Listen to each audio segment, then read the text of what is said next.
Bill Monroe Bluegrass Festival. Okay. Oh, That's two different areas. Welcome everyone. Welcome everyone to the Tuesday, September 19th, 2023 meeting of the Strathroy-Caradoc Police Service Board. What we'll do now is we'll ask for the roll call. And is everyone present? Yes.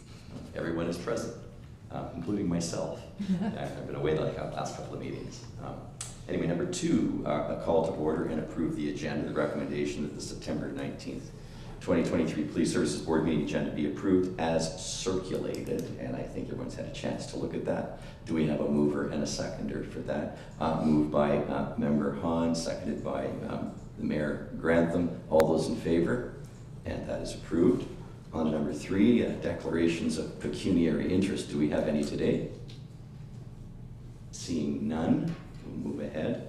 And number four, reading and correction approval of minutes. And what we're looking at here is that the minutes of the August 15th, 2023 general meeting of the Strathroy-Caradoc Police Service Board be approved as written. Do we have a mover and a seconder? Member Hall, Member Worsma seconding. All those in favor? Approved. Thank you very much. And so very quickly we find ourselves at number 5, communications. And we have here that communication items 5.11 to 5.15 be received for information, but are there any here that people, many members, would like to pull out for discussion? Seeing none, then I would ask we have a motion that the communications 5.11 to 5.15 be received for information. Do I have a mover? Member Hall, seconded by Mayor Grantham. All those in favor? That's fantastic. That is approved. Number 6, review of monthly police service reports. And we want to have the monthly reports 6.1 to 6.5 to receive for information, but maybe, shall I do that after perhaps they're presented, I think? You can take the motion now. I can take the motion now. We'll take the motion now. Is there a motion to receive these for information? Member Hahn, seconded by Member Worsma, and vote on it as well, and just hear the reports. Okay, and all those in favor? Approved. Thank you. Member Hall, you have your hand up. oh, sorry. Oh, you just great. Yeah. Wonderful. Slow to release. Okay, and then in terms of the content here, I'll turn the floor over to Chief Campbell, and we can listen to what is contained in these reports. Well, thank you, Chair. Good morning, all. I will try to continue to move along at the same pace as the Chair has set here. Apparently, there must be a 10:20 appointment somewhere for someone. So, just before I get started, I know sometimes we bounce around between which report is coming up next. So, the order I have them in is I'm just going to relay that to the board. So, if your reports don't sort of fall in that sequence, then maybe you can move those, because this is the way I was going to present them.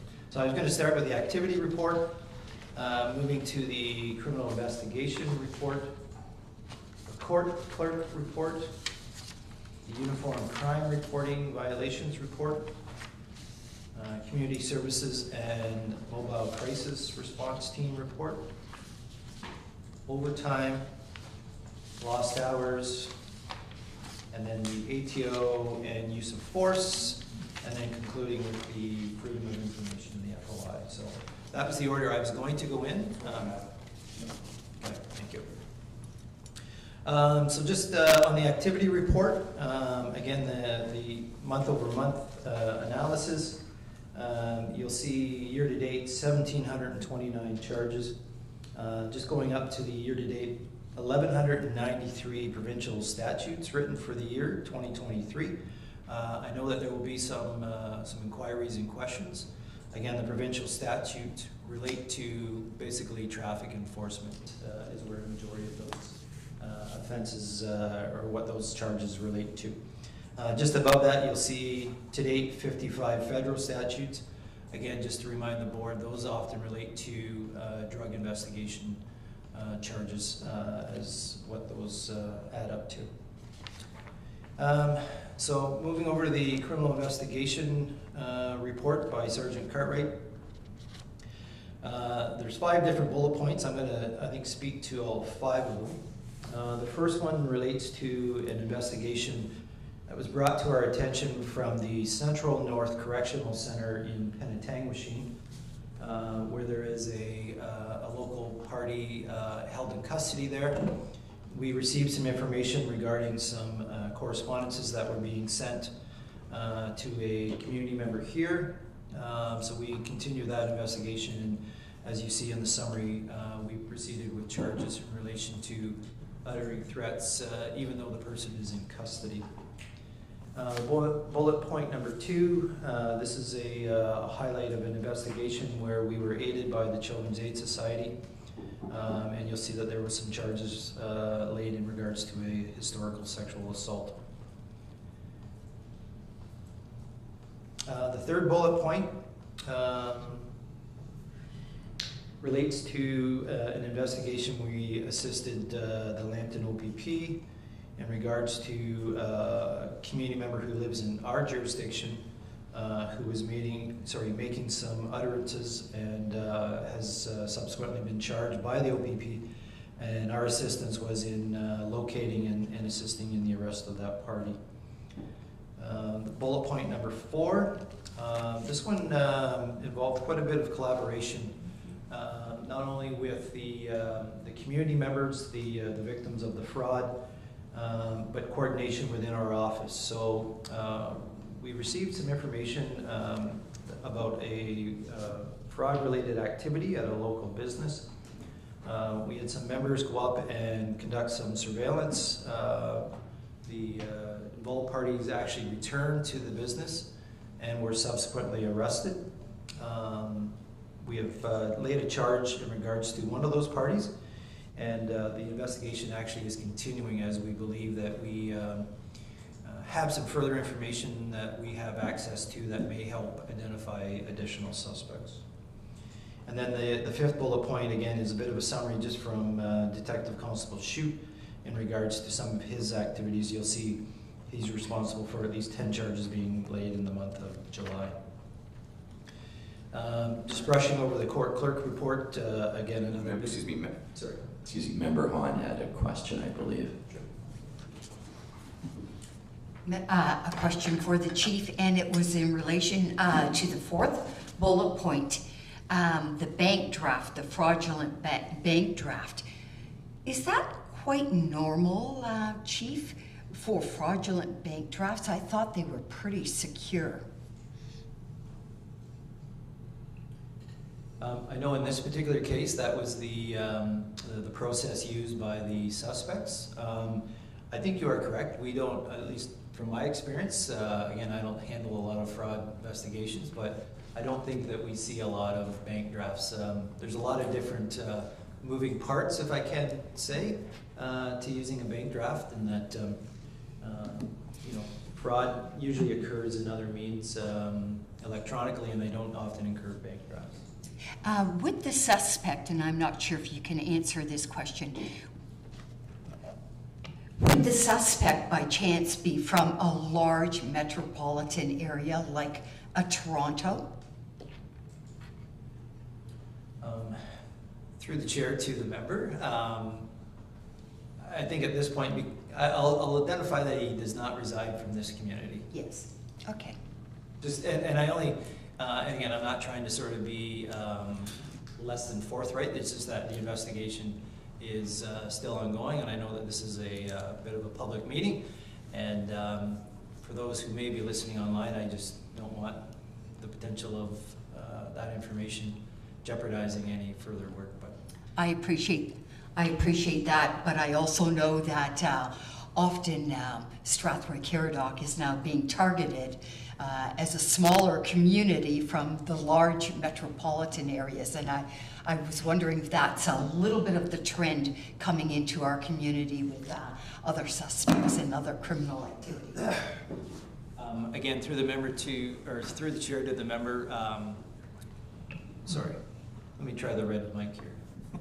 Through the chair to the member Hahn, that theme or that trend of criminal elements coming to communities outside of the GTA area, focusing on some of the smaller, more rural communities is a trend that is common throughout the province. So that might give you some insight as to, I think, what you are sort of summarizing. Thank you. So again, just continuing the court clerk report, just another busy month. You'll see 26 packages processed by our court clerk staff. Uniform crime reporting, violations report. A couple highlights. The second column, the motor vehicle collisions. Our numbers seem to be trending a little bit down from where we were certainly last year, but even over the 4-year average, we're sort of in that mid-range. And then down in the property crime section, which is a tally of various property-related crimes, including auto thefts and break-and-enters, you'll see that the total crime or property crime numbers for 2023 certainly are trending a fair amount lower than where we were the previous 3 years.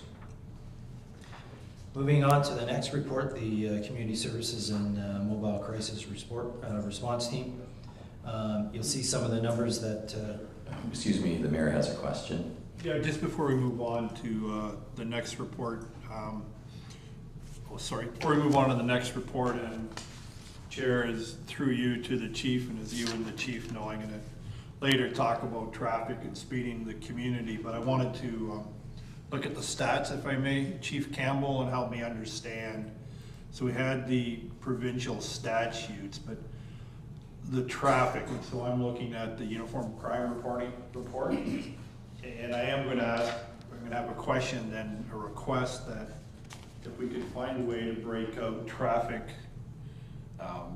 a little more finitely, if you will, if we could break it down in the future by ward. I think it's important just to make my statement that, as we discussed, there's a lot of concern about speeding and traffic in the community, and the calls keep coming. So simply my two questions are this: is it possible to break down the traffic report by different categories? I know you have enforcement, and secondly, to do it by ward. So through the chair to the mayor, excellent question. What I am planning to do is bring in some greater detail to those traffic enforcement numbers. The very simple answer is yes, we have the ability to draw out the data from our records management system to report on not only where we are enforcing different statutes, or specifically traffic enforcement, but we can probably even pull out time of day, day of week, locations. And again, I think the board is aware that we tend to have 3 different, I'll call it patrol areas. There is Strathroy proper, there is Caradoc proper, and then the third one actually relates to outside of the municipality. Anecdotally, I can say that from previous reviews of our data, I'm going to say we are in the neighborhood of 66% to 75%, so 2/3 to 75% of our traffic enforcement occurring in Caradoc Township. Again, the board is aware. We have 2 members who are dedicated to our traffic enforcement patrols. They're aware of the high concentration areas, so where there is a high volume of traffic, coinciding with concerns about speeding. So specifically in Caradoc Township, I'm talking about Adelaide Road, I'm talking about Glendon Drive, and I'm talking about Longwoods Road as the 3 primary county roads, and then some secondary roads I would refer to as either Falconbridge or Parkhouse as being sort of the high priority areas, not only for the 2 traffic members, but even our uniform members. But in the future, and so for the next board meeting, I will bring forward a report with more detail about that information.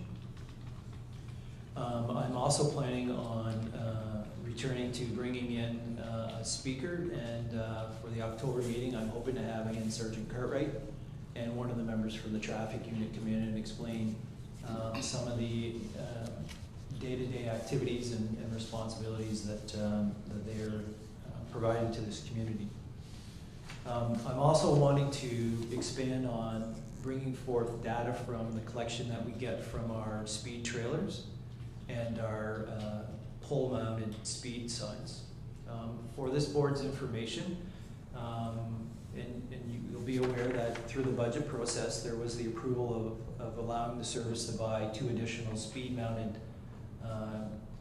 pole-mounted, speed signs that we had acquired. We are actually returning those to the vendor because of some data collection challenges that we were experiencing.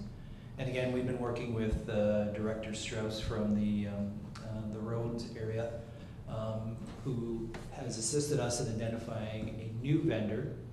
And because of some price point reductions, we're looking at returning those 2 existing signs and being able to actually purchase 4 signs to replace those 2.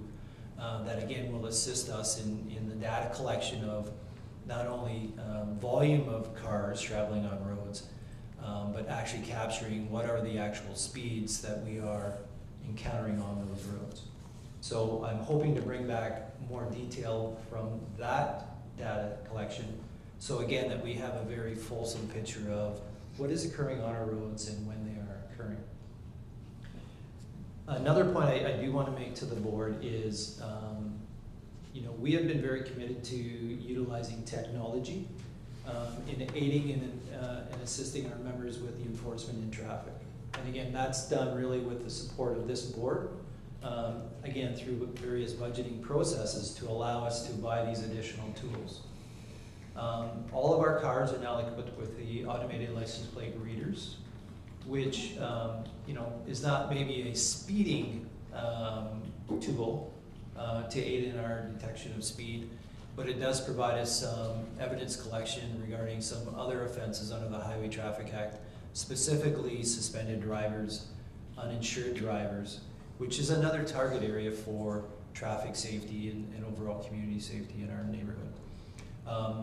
The camera systems that are in all of our uniform patrol vehicles further assist our members in the collection of evidence, whether it is a routine traffic stop, perhaps an impaired traffic investigation, or even any other sort of encounter we have with the public for perhaps maybe assisting in alleviating complaints that may arise during those interactions with community members. So there's a bit of a summary there, but I think to answer the question of the mayor is, can we provide some greater clarity, some more detail? Yes, we can, and we will look to do that at the future board meetings coming forward.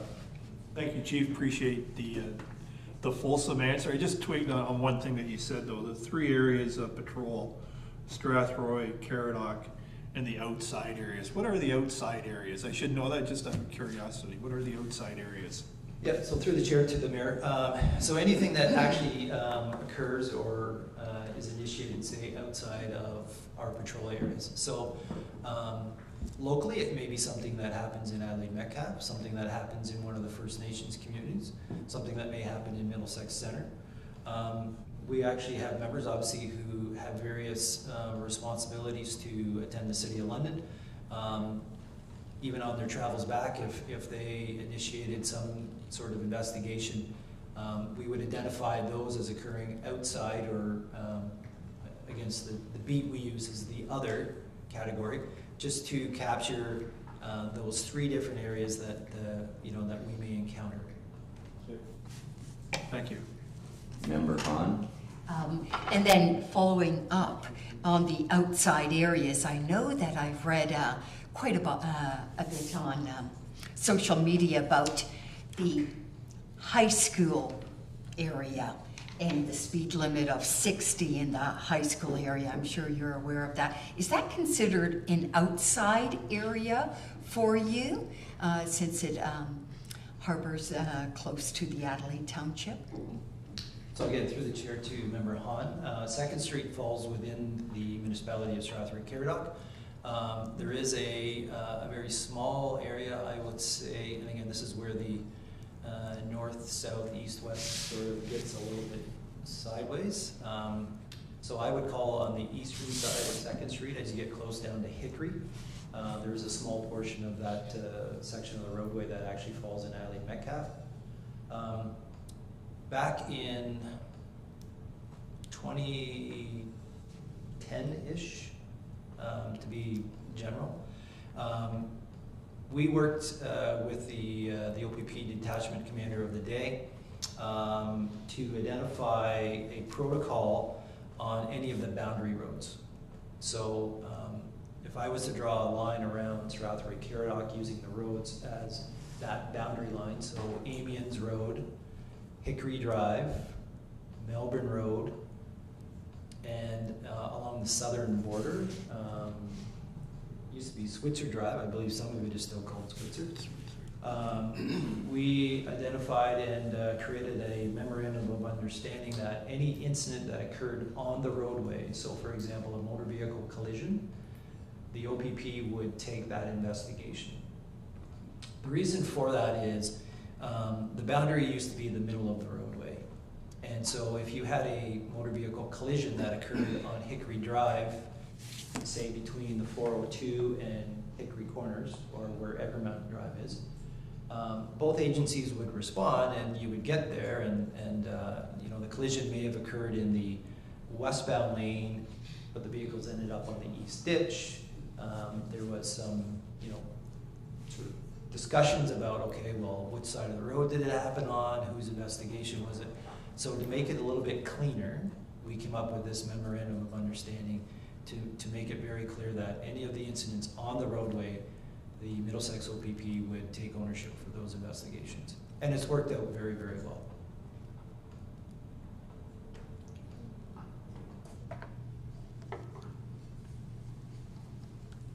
I hope that answers the question, yeah? Yes, so primarily the high schools, the 2 high schools on 2nd Street are the responsibility of the Strathroy-Caradoc Police. Yes, sorry, and I might have missed that, sorry. Those properties are located inside the municipality of Strathroy-Caradoc, and we have full jurisdiction for any incidents that occur on those properties. And it was in regards to the speed limit of the 60 that people have been concerned recently. You may have seen some of that social media context. So, but I understand what you're saying, and thank you. Yes, and maybe just to conclude answering some of those questions, both 2nd Street and Head Street, as far as our Zone 1 traffic patrols, are 2 of our priority areas that our members spend a little bit of time on. Focusing on, again, the traffic in around the school, but again, as you know, Head Street also has some school areas and receives a lot of complaints and has a very high traffic volume that uses that roadway coming from 2nd Street and again, obviously coming from the downtown core, heading over to the industrial area on Wright Street.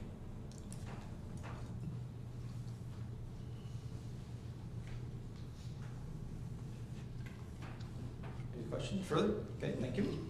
So again, just getting back to the community services and the mobile crisis report team report. This is Constable McIntyre's.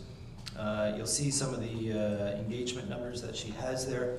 I do know that for a good part of July that she was, or sorry, a good part of August, I believe for a couple weeks that she was on annual leave. So that may have resulted in seeing some of those engagement numbers that are a little bit lower than normal. Just down in the media section, I wanted to really highlight the Backpack for Kids program, or Backpack for Kids campaign. This is the 2nd year that our agency has been involved in this, again working with the Firefighters Association, along with the Goodwill Industries on Maitland. It's been a very beneficial program this year. I believe they collected over 66 backpacks filled with various forms of school supplies, and they were distributed to all of the local elementary schools, as well as some backpacks delivered to the high school. Obviously, the needs for high school students is a little bit different than some of the elementary students. But again, working in collaboration with the school administration from all of those schools, we identified where there was the greatest need, and that's where a majority of those backpacks went. So again, it's a very proactive, very engaging program that has a lot of benefit and a lot of engagement to it. Moving to the overtime report. Areas, obviously, we're having some challenges. We have a couple of members in our communications branch. We have a member who is on a short-term, I think that's turned into a long-term, and just some other vacancies. And so we've had some challenges just putting some communicators in the chair to ensure that we meet that standard. It's obviously had an increase in some of our overtime. But again, the overall impact is something that we are still able to sort of manage. So I'm not foreseeing any severe challenges in that area, but I wanted to highlight as to why that number is a little bit higher. Some of our overtime expenses are investigative related. So again, with some of those impactful investigations, causes some challenges as far as ensuring that we have proper and the right staff in to conclude those investigations. Lost hours and training report, I'll move to that. The areas I was just going to highlight here, the mandatory training, we have 3 civilian members who were receiving some training in regards to communications orientation and some refresher training. And then we have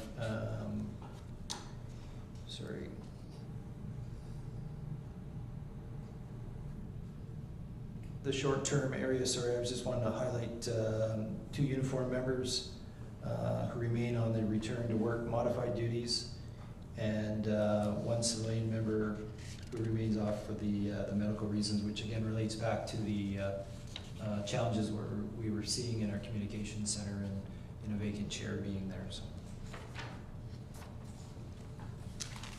Just moving to the accumulated time owing, again, unfunded liability, we're in line with previous years.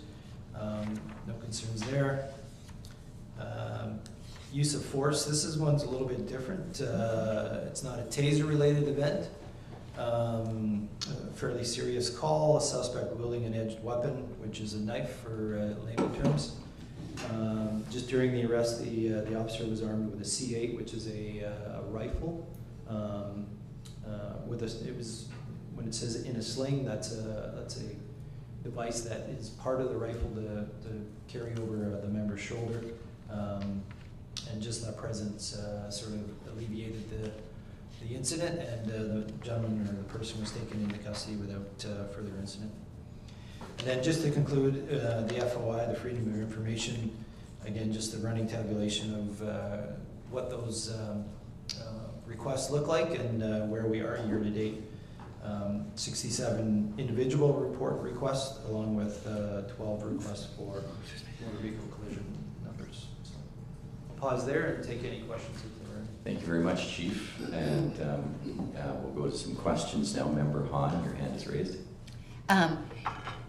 Again, through the chair to the chief, with the use of force, I was surprised that you had to account for that as a use of force when it was carried on the person but not being used. So there must be, tell me about that description when you have to complete that use of force report if it's on a person. Through the chair to Member Hahn, this is where I get to defer to the Deputy Chief, who has had years and years of use of force instructor training, and I will defer. Through the chair to Member Hahn. So anytime a firearm is in the presence of a member of the public, we need to submit a use of force report. It's for accountability purposes and tracking. So that's why they had to submit the report, even though it was just carried and not necessarily pointed at the person. Thank you. Thank you. Seeing no other questions, then we thank the Chief for his reports, and we can move on on to number 6.6, the 2023 budget update, the police service profit and loss end of PP 16, which is on my, I assume that's on your list as well. It is, and I'm glad that the Director of Finance is here as well. Again, from the budget process, no real pressing concerns that we've identified. Some of the challenges, I guess, more or less relate to technology pieces, maybe about just getting some challenges with the budget or the management reporter and getting the reports together. Again, I'm not trying to put the director on the spot, but there's just been some challenges about getting the actual numbers so that we're speaking to the numbers at the right point in the report, I guess. If I can sort of struggle through that.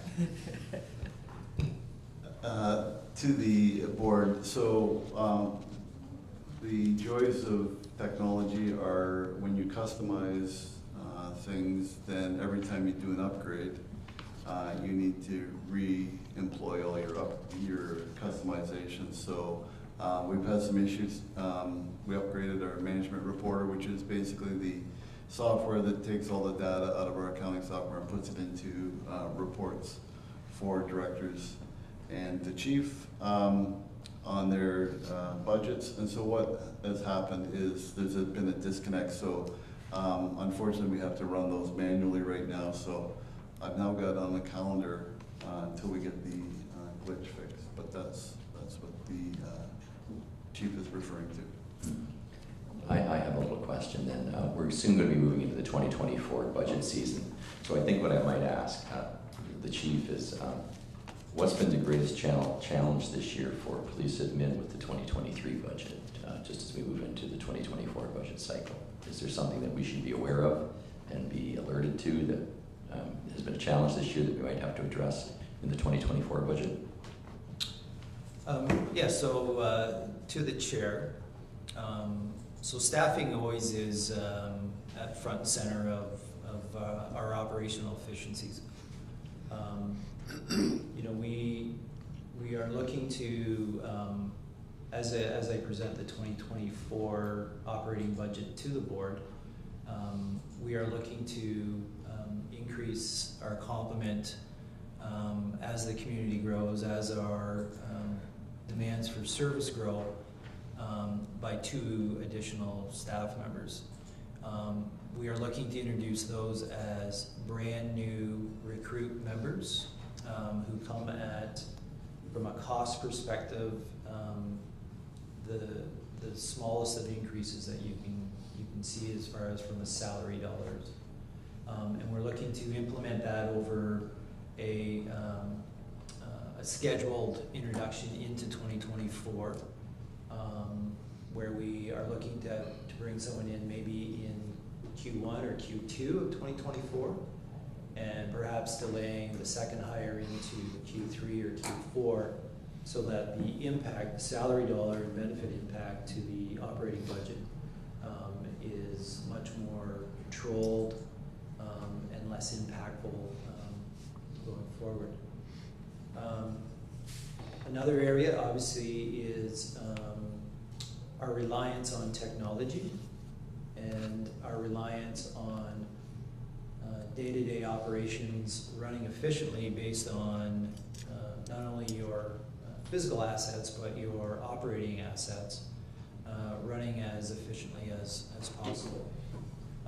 One area in 2024 that I will be looking to get approval from the board is in previous budgets there had been support and approval for a second court clerk position in the organization. That second court clerk position has been filled by 2 uniform members who have been limited to accommodation based on some off-duty injuries, but they have been brought back into the work environment and are are fulfilling the role of what that second court clerk position was really geared to handle. And in one particular case, we don't see any change for one of those members to not having to be accommodated. So what I'm looking to see from the board, or get approval from the board, is to identify a internal IT position that would work alongside, in collaboration with the municipal IT staff, that would have some formalized commitments to assist in our emergency operations, because we are currently the only 24/7, 365 emergency service provider in the municipality. I think I've had some discussions with the fire chief, who I know it's a different reporting structure, but I do believe would see some benefit from sharing some of the cost of an IT, a dedicated IT person from within the police service, that because of our connection through the Middlesex County Fire Dispatch Agreement, we do have some touch points to our local fire service, some shared assets in regards to our radio technologies. So that is one area where, as I say, there's a common sort of piece to that. So those two sort of areas, again, Chair, are sort of the two main areas that we're looking to address in our 2024 operating. Thank you for that heads up, and I think that's instructive to have that before we enter into the details of the 2024 budget process. 6.6, I guess we should have a motion to accept this for information. Do we have a mover? Mayor Grantham, seconder, member Wiersma. All those in favor? Approved. Thank you for that. And now on to 7, kind of a segue actually, 2023 staffing update, speaking of staffing. Thank you, Chair. I'm just going to borrow the deputy's computer, since mine seems to run out of steam here.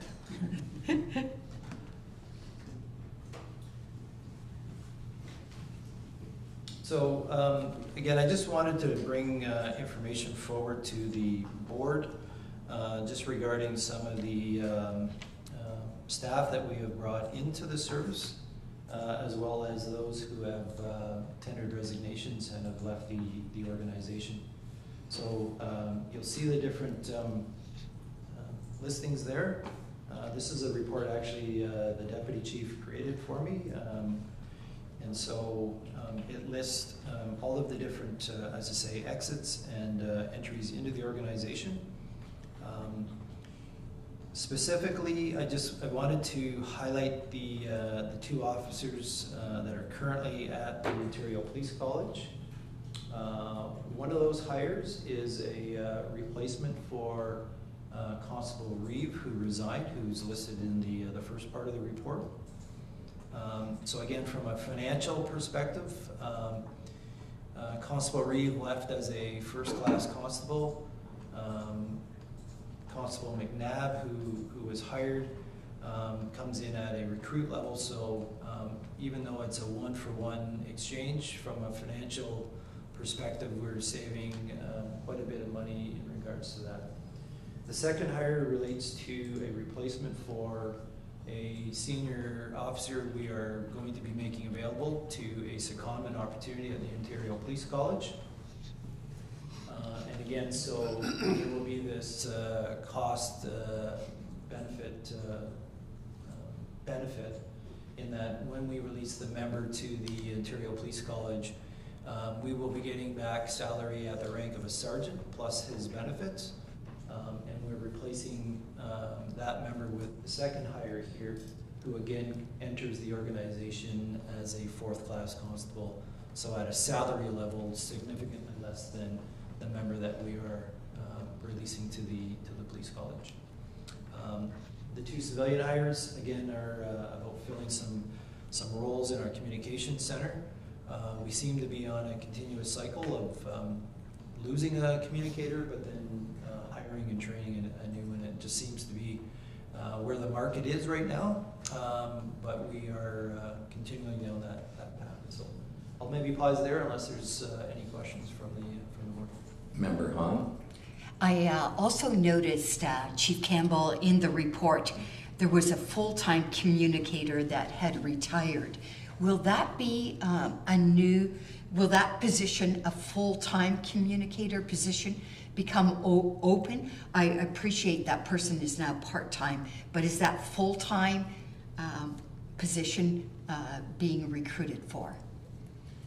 Again, through the chair to the member. By the end of the meeting, I'll get this right. I'll defer to the deputy as he's been instrumental in filling those positions internally. Through the chair to member Han. So that retirement has been replaced. We held a competition internally with our part-time communicators, and that position was filled by one of our part-time members. Perfect.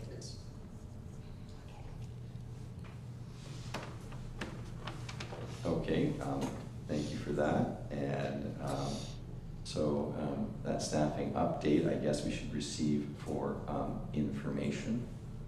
Do I have a mover? Member Hall, seconded by, Member Hahn. Hall and Hahn, I sometimes block on that. All those in favor? I'll carry.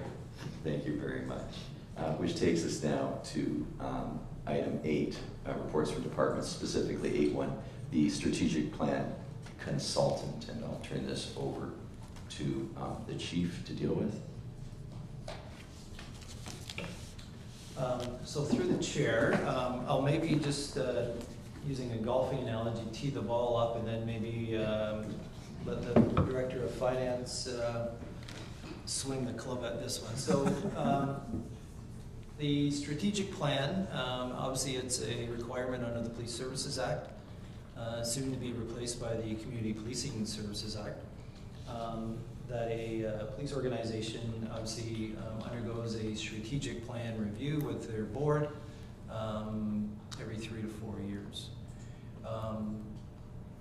The municipality, and again, I was a very engaged watcher last night of the municipal council, and I know that they had undergone or were reviewing their strategic plan and going out to an RFP to identify a vendor to review and work on their strategic plan.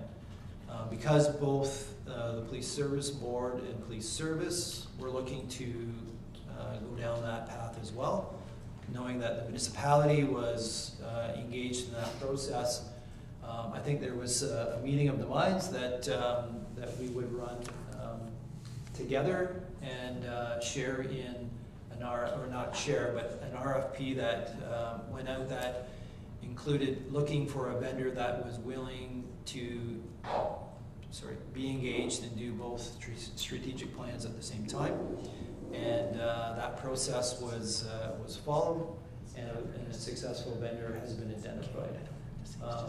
So that's me teeing the ball up. I'll maybe just let the Director of Finance sort of just maybe hit it down the fairway. Hopefully I can knock this as well as the chief has. So to be honest, to coin a phrase by our mayor, this is separation of church and state.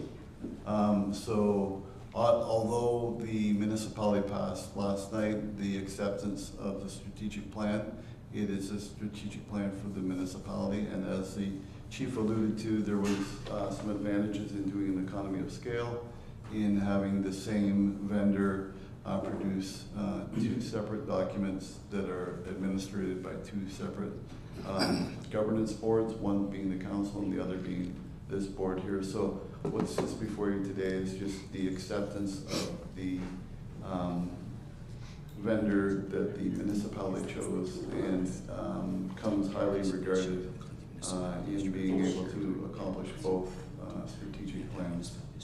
But again, the allusion to the separation of church and state, in that there are two separate documents and will be handled in such way. Engagement-wise, there is certain ability as well for a lot of the user groups, we'll say, or community organizations to have input on both strategic plans. So that is also beneficial by using the same vendor, because they can engage with questions from both sides. So I think it's a great opportunity to use the two organizations to accomplish the same thing.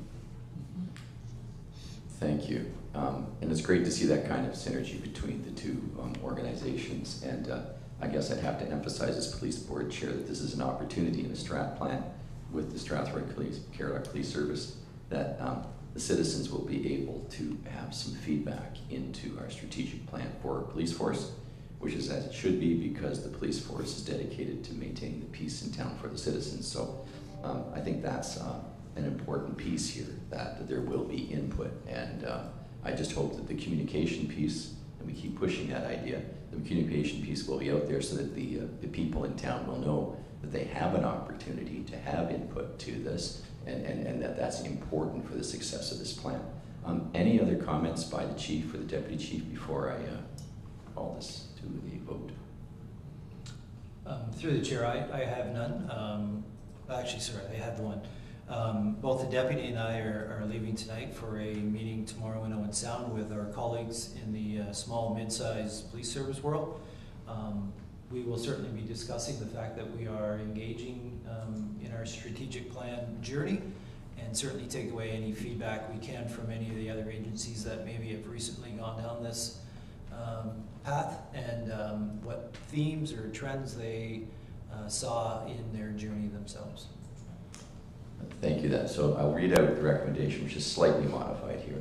Recommendation that Finance Report FIN 2023-37 be received for information. Further, that a contract for facilitation, development, and delivery of the municipality of Strathroy-Caradoc and Strathroy-Caradoc Police Services Strategic Plan be awarded to Cash and Associates Incorporated for $65,575 plus HST. Do I have a mover? Member Wiersma, seconded Member Hall. All those in favor? And that's carried unanimously. Thank you. And we have a question from Member Hall. Member Hahn. Sorry, I know you added to that motion because can you repeat it? And is the word Strathroy-Caradoc Police Services Board in that motion? Okay, Board. I just lost my screen here. Where is it? I pressed the wrong button here. That a contract for facilitation, development, and delivery of the municipality of Strathroy-Caradoc municipality and Strathroy Police Services strategic plan be awarded. So the word board wasn't in there. Could we I add that word? It depends on what the contract said. I defer to the finance director, because we're approving a contract that's been between these entities. Was it with the Strathroy-Caradoc Police Services or the Strathroy-Caradoc Police Services Board? I don't know.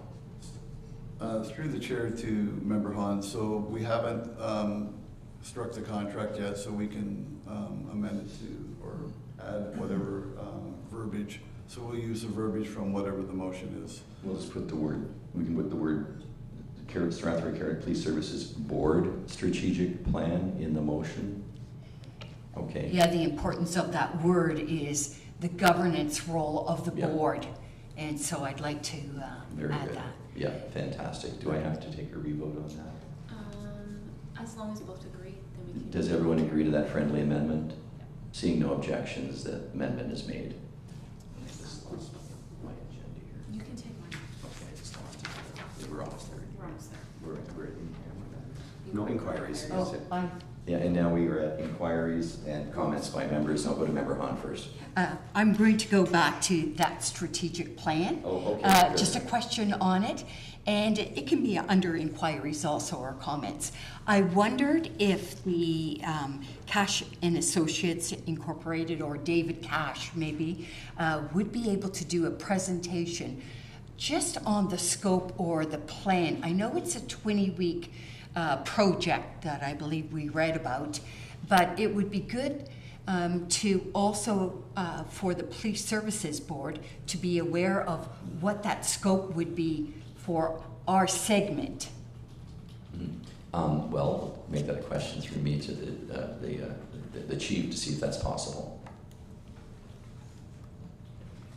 Through the chair, I'm going to push my mic to the right, to the left.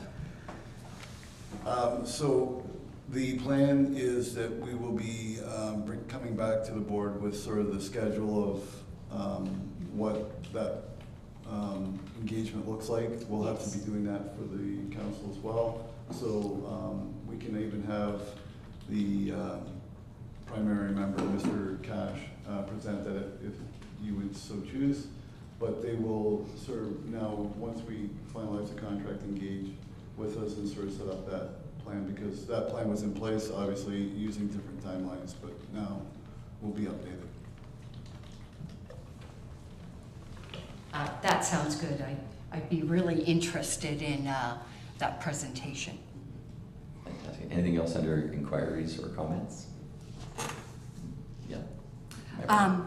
Yeah, just to continue on, it was just a comment, and I really appreciated that the Strathroy-Caradoc Police were going to be establishing a presence at the local high schools, and I saw the zero tolerance for criminal activities and violence, and just that little bit of presence that they are by the high schools, just to reiterate at the beginning of the school year the importance of specifically the violence aspect. If I may just respond through the chair to Member Hahn, just regarding those comments. So just some context as to why we put that out now in relation to the school year just starting up again. A year ago, we saw a bit of a increase in some activities at the school, some fairly serious occurrences at the school that really presented sort of a culture at the school where a lot of students and staff felt uneasy about some of those activities, specifically activities occurring in washroom areas, vaping, just some challenges to a lot of the student body about feeling unsafe about going into those areas. We did have some serious criminal investigations that we undertook, laid a number of charges, but as an organization we took an approach based on some challenges we were seeing from specifically the student body who were perhaps victims of an incident, not feeling comfortable being participants in the investigation or a criminal process for fear of retribution, fear of being labeled something that occurs in that sort of age group of young people. Much like domestic violence investigations, where there is a provincial mandate where once we develop reasonable grounds, we shall lay a charge. We took that same application and looked at applying it in that school setting, that if we had an incident reported to us, or even indirectly reported to us, we felt that if we took the steps to proceed with what charges were available to us as an approach to eliminate and reduce, but hopefully eliminate any of those behaviors from occurring in the first place, we thought that was a very sound place to be. And when we introduced that last year, we saw a real curtailing of incidents occurring not only in the school, but in the area around the school as well. So we found it to be very, very successful. I can't speak for the school board. I will say I think they feel very supported by our service in this community and specifically at the school. And again, everyone in this room is aware there's 2 school boards that operate out of that building. And I think everyone is also probably aware that provincially there is a bit of a pause on specific police programs in schools, both at the elementary level and at the secondary level. So, you know, we're navigating around those challenges, but we also want to make sure that we have a presence in and around the schools so that our community members, not only the students and the staff, but others that may be up in that area as well, have a sense of security and safety while being there. So that's kind of the overlying sort of reason why you saw that go back out again, because we adopted it last year. We felt it worked very, very well. And so we're looking to emulate that again this year. Thank you. Is that the end of your comments and inquiries, member? Yes. Okay, member Wiersma. What happens to a student that's charged? What's the next step? So through the chair to member Wiersma. There's a couple different answers I can give you here. Again, depending on the nature of what the investigation might be, the nature of the process undertaken. Some examples I would give or could give. A student may be charged and held in custody, which really restricts them from being able to go to school. A person may be charged and released on conditions, again, which may limit their availability of going to the school or seeing or encountering a victim or a witness. The school has some abilities to suspend or move that student to some other educational facility. Those are really areas kind of outside of our reach, but I do know that those are some options that are available. When you say held in custody, does that mean you actually put them in jail? Again, through the chair to member Wiersma, yes, held in custody is they are not released from custody. Again, under the criminal code and the Constitution of Canada, a person has a right to a bail hearing within a very strict period of time. So working with the Crown Attorney's Office, we obviously present the best available evidence we have as to why we would think it would be in the community's interest to have someone held in custody. But ultimately, it's the decision of a justice of the peace or a judge as to when someone is eligible to be released on bail.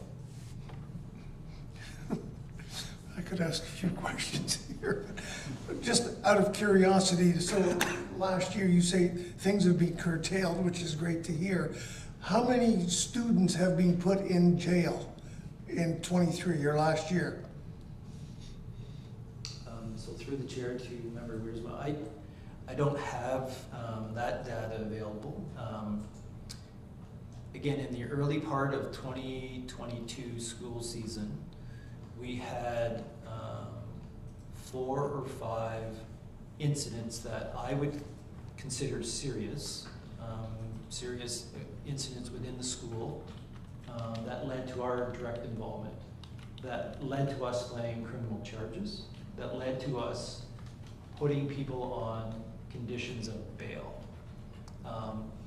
That action by our service greatly reduced the recidivism of those types of occurrences occurring again. In addition to that, we took some steps to, I will say, enforce some of the lesser type issues. Vaping in the school. It's not a criminal offense, but there is enforcement actions that we were able to take that I'm going to say had some impacts. But I think through consistent enforcement, I don't think that you will ever curtail those types of behaviors. Anyway, it sounds like you're doing the best you absolutely can, which is great. Again, thank you for those comments. And again, I will just say this, that Engagement and relationships with young people is very, very important for us as an organization. To be able to build strong and positive relationships, there needs to be some opportunities to talk to young people, be proactive with young people, and so we will always continue to try to find places and times to do that. But I also, and I'm a strong believer in this, that for the education system to work, participants need to feel safe. And participants, it's a wide net that you can cast over that.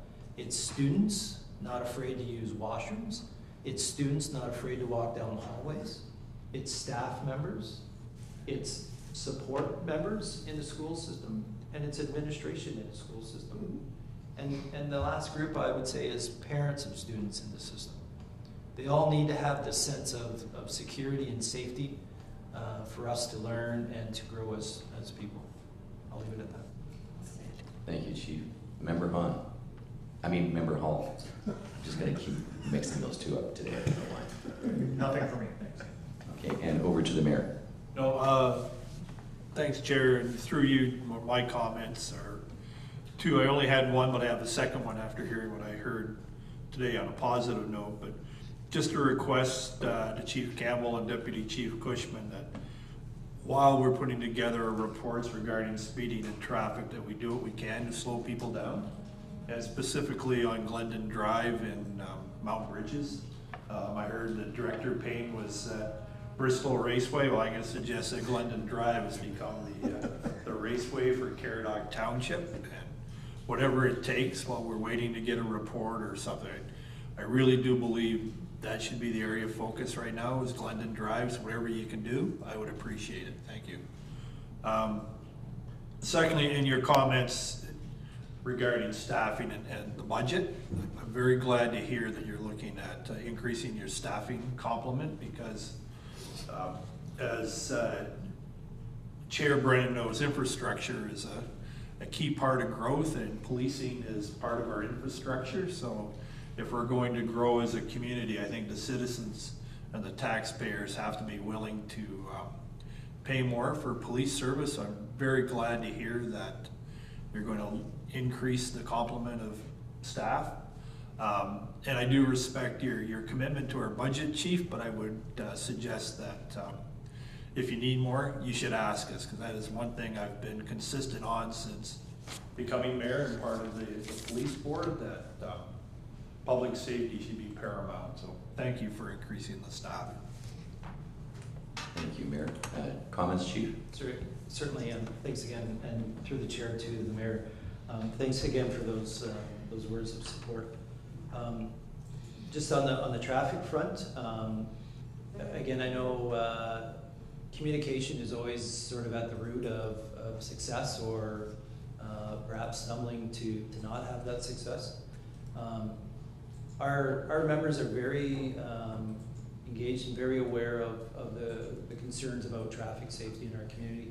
It is by far the most consistent type of complaint that we receive as an organization.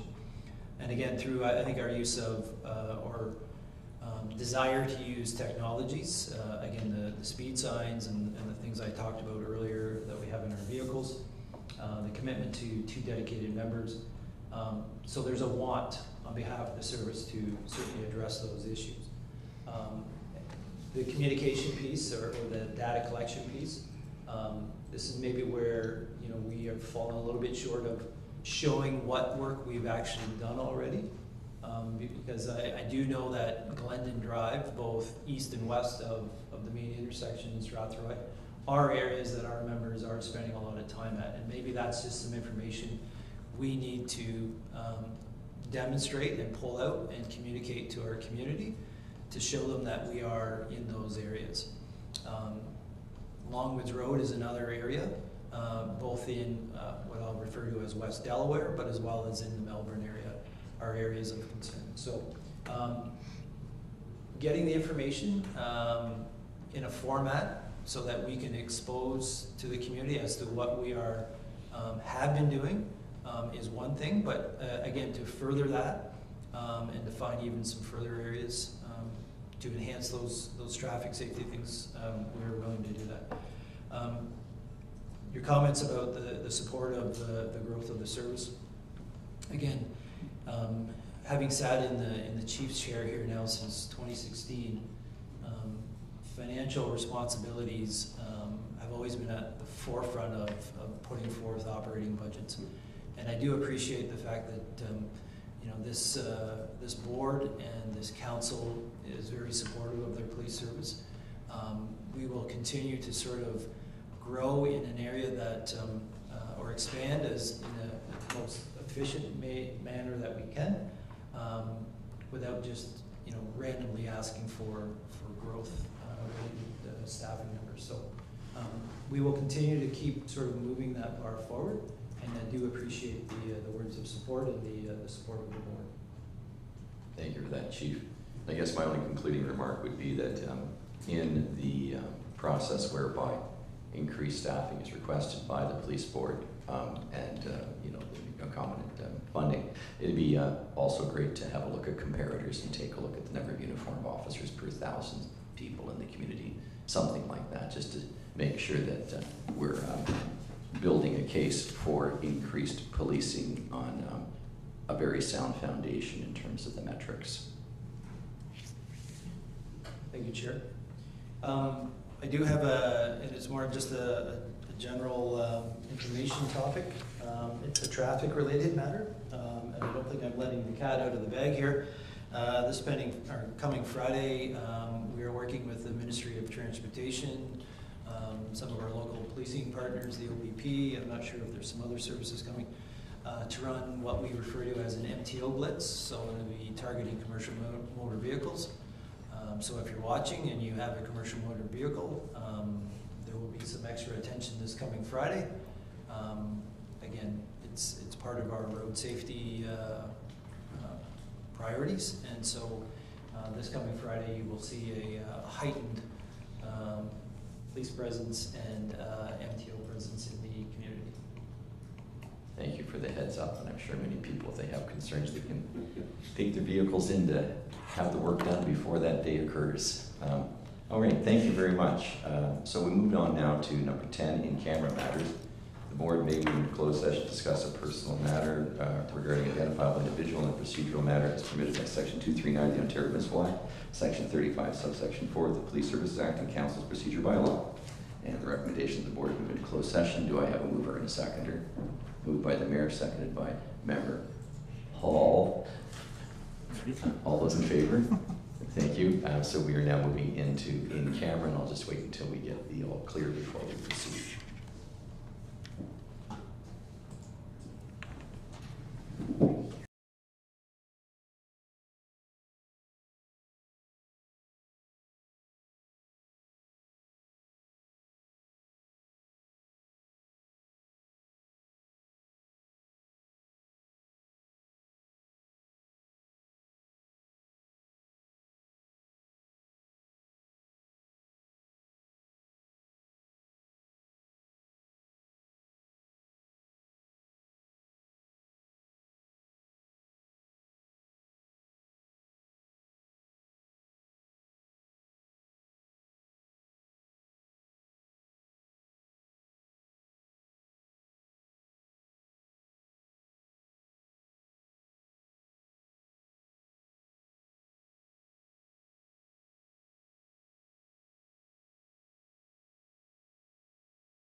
876. Okay, welcome back. We were in here, we're back in full session now. We were just discussing some personnel matters. And so what we'll do now is go to the scheduled meetings. Our next meetings are Tuesday, October 17th, 2023 at 10 a.m., Tuesday, November 21st, 2023 at 10 a.m., and then closing out the year 2023, Tuesday, December 19th, 2023 at 10 a.m. All that, I'd call for adjournment. Okay, so moved. Double H. All in favor?